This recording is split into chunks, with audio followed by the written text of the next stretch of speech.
SS Astro 2K நேயர்கள் அனைவருக்கும் சுதா மோகனின் இனிய வணக்கம்.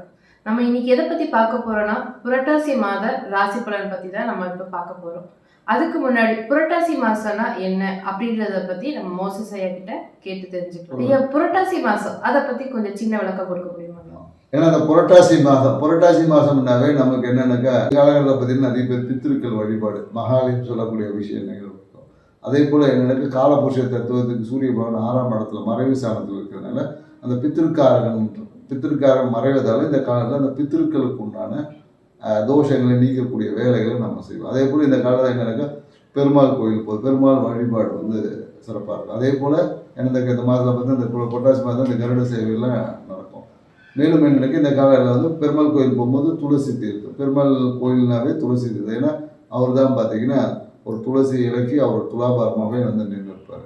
ஸோ இப்போ இந்த துளசி இலை மூலயமா நம்ம மனம் ஒருமைப்படும், மனம் வந்து கட்டுப்படும், மனம் வந்து தேவையற்ற அலைப்பாயாது. அதே போல் என்னன்னாக்கா இனிமே வரக்கூடிய காலங்களில் குளிர் காலமாக இருக்கிறதுனால இந்த துளசி வந்து கபத்தை நீக்கக்கூடிய ஆற்றல் இருக்குது, ஜலதோஷத்தெல்லாம் போகும். ஸோ அப்போ எல்லாமே இதுக்குள்ள மருத்துவமும் இருக்குது, ஒரு ஆன்மீகம் சார்ந்த விஷயங்கள் இருக்குது, மேலும் சைக்காலஜியும் இதில் இருக்கும். ஏன்னா மனதை ஒருநிலைப்படுத்த துளசி வந்து ரொம்ப பயன்படும், மனசு தேவையற்ற அலைப்பாயதை விடாது. ஸோ அதனால இந்த மாதிரியான விஷயங்கள் எல்லாமே இந்த மாதத்துல இருக்கு. ஆலோசனை கூறுவதில் ஆர்வம் கொண்ட துலா ராசிக்காரர்களுக்கு புரட்டாசி மாத பலன் எப்படி இருக்கு தெரிஞ்சுக்கலாம். துளாராசிக்காரங்களுக்கு பார்த்தீங்கன்னா இந்த காலகட்டம் எப்படி இருக்க போகுதுன்னா, இந்த துளாராசி வந்து எப்போதும் பார்த்தீங்கன்னா மக்களை எப்போதும் எடை போடுவதில்லை. எடை போடுவதுனாக்கா அவங்களுடைய சுபாவங்களை, ஏன்னா கன்னிராசி வந்து மக்களுக்கு டேக் போடுவாங்க. இவங்க வந்து என்னன்னாக்கா இவங்களுடைய நன்மை தீமைகள் பலன்கள், நன்மையற்ற விஷயம் நன்மையான விஷயம் அப்படின்ற மாதிரி ஈக்குவல் பண்றக்கூடிய வாய்ப்பு, எடை போடுவது, மக்களை எடை போடுவதில் மிகுந்த வல்லமை நிறைந்தவங்க பார்த்தீங்கன்னா துளாராசிக்காரங்க.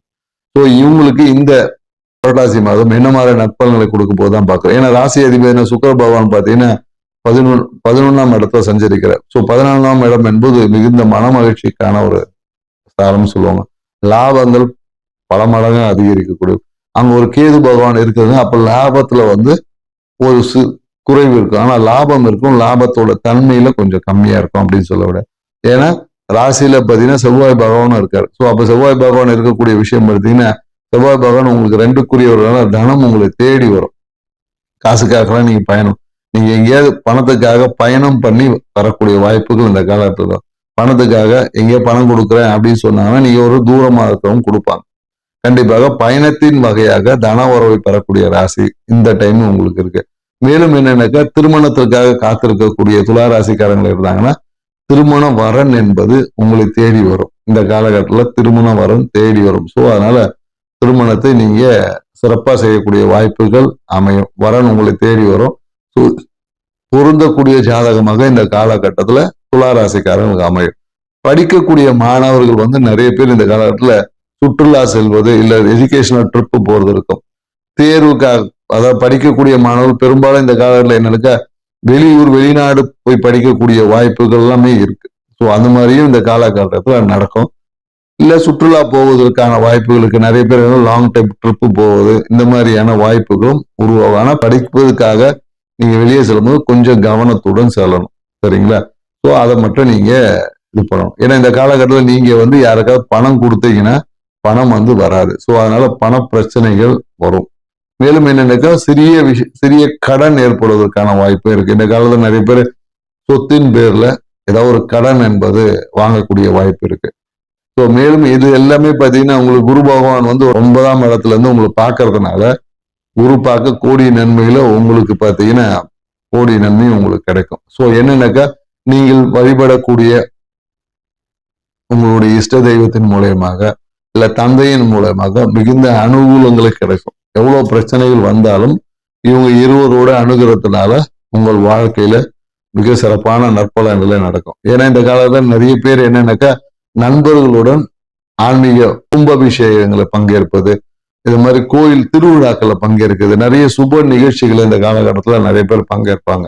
அதே போல என்னன்னாக்கா இந்த காலத்துல நிறைய துளாராசிக்காரர்கள் காலில் அடிப்படுறது, காலில் வந்து ஏதாவது ஒரு பிரச்சனை வரும், காலில் வீக்கம் கட்டிகள் ஏற்படுவதற்கான, குறிப்பா என்னன்னாக்கா இந்த கணுக்காலில் வந்து ரத்த ஓட்டம் கம்மியா இருக்கு அப்படின்ற மாதிரி, இல்ல பாதத்துல வந்து ஏதாவது ஒரு சிறிய ஒரு குதிகால் வலி இந்த மாதிரியான உபாதைகளும் வருவதற்கான வாய்ப்புகள் இருக்கு. அதாவது இது என்ன எனக்கு எதனால வரும்னா உங்க உடம்புல இருக்கக்கூடிய ஹார்மோன் பிரச்சனை, இல்ல உடம்புல நீர்த்தன்மை குறைவதனால இந்த விஷயங்கள் எல்லாமே ஏற்படும். ஸோ அதனால என்னன்னா உங்க உடம்புல இருக்க நீர்த்தன்மையை நல்லபடியா வச்சுக்கோங்க.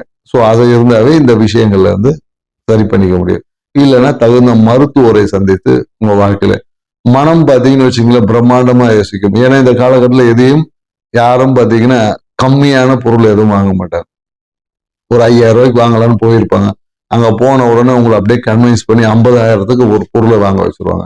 இந்த மாதிரியான அதிகமான பட்ஜெட்ல பொருள் வாங்கக்கூடிய வாய்ப்புகள் எல்லாமே இந்த காலகட்டத்தில் உங்களுக்கு இருக்கு. மேலும் என்னன்னா எந்த விஷயங்கள் நடந்தாலும் மனசுல பார்த்தீங்கன்னா ஒரு திருப்தியற்ற தன்மை தான். மனம் ஒரு திருப்தியா இருக்குமானா கண்டிப்பா திருப்தியா இருக்காது. எது இருந்தாலும் ஏதோ ஒரு சிறிய ஒரு என்ன எல்லாம் இருக்கும், ஆனாலும் ஒரு திருப்தியற்ற தன்மை என்பது எப்போதும் இருக்கும். ஏன்னா அதிகப்படியான எல்லா விஷயத்தையும் ஓவர் திங்கிங் பண்ணி யோசிப்பதனால இந்த திருப்தியற்ற தன்மை இந்த காலகட்டத்துல உங்களுக்கு ஏற்படும். ஸோ அதனால என்னன்னாக்கா எல்லாத்தையும் உங்களுக்கு குரு பலனை கொண்டு சரி பண்ண முடியும். துலா ராசிக்காரர்களுக்கான பரிகாரம். துலா ராசிக்காரங்களுக்கு பரிகாரம் பாத்தீங்கன்னா என்ன சொல்லலாம்னா இந்த காலத்துல முருகர் வழிபாடு உங்கள் வாழ்க்கையை முன்னேற்றத்தை தரும் அப்படின்னு சொல்லலாம். மேலும் என்னன்னாக்கா இந்த காலகட்டத்தில் தந்தைக்கு அப்பாவுக்கு பாத்தீங்கன்னா ஏதாவது ஒரு பொருளாதார உதவி செய்வது, இல்ல தந்தைக்கு அவரோட ஆசைகளை, தந்தைக்கு ஏதாவது ஒரு டாக்குமெண்ட் இஷ்யூ இருக்கும், அப்பாவுக்கு ஏதாவது பேங்க்ல ஒரு நம்பர் மாத்துறது, இந்த மாதிரியான ஏதாவது அவருக்கு ஒரு பிரச்சனைகள் இருக்கும், இல்ல ஆதார் கார்டுல பேர் மாத்துறது, இல்ல அந்த வயசு மாத்துறது, இப்ப ஏன்னா ஆதார் கார்டு அப்டேட் இந்த மாதிரியான விஷயங்கள் இருக்கும். அவருக்கு ஏதாவது ஒரு உதவிகள் செஞ்சீங்கன்னு வச்சுக்க உங்கள் வாழ்வில் பொருளாதாரத்தை நீங்க அதிகரிக்க முடியும். ஏன்னா இந்த காலகட்டத்தில் அதெல்லாம் ஏற்படும். அதெல்லாம் அப்பாதான வயசானவர் அப்படின்னு சொல்லிட்டு உதறி விடாம நீங்க இதை செஞ்சீங்கன்னாவே உங்க வாழ்க்கையில பொருளாதாரம் என்பது மேன்மையிடும். சோ செஞ்சு பாருங்க, உங்க வாழ்க்கை சிறப்பா இருக்கும். ராசிக்காரர்களே, ஐயா சொன்ன மாதிரி அப்பாவோட ஆசைகளை நிறைவேற்றி அப்பாவுக்கு தேவையானதெல்லாம் செய்து உங்க வாழ்க்கைய சிறப்பா வச்சுக்கோங்க.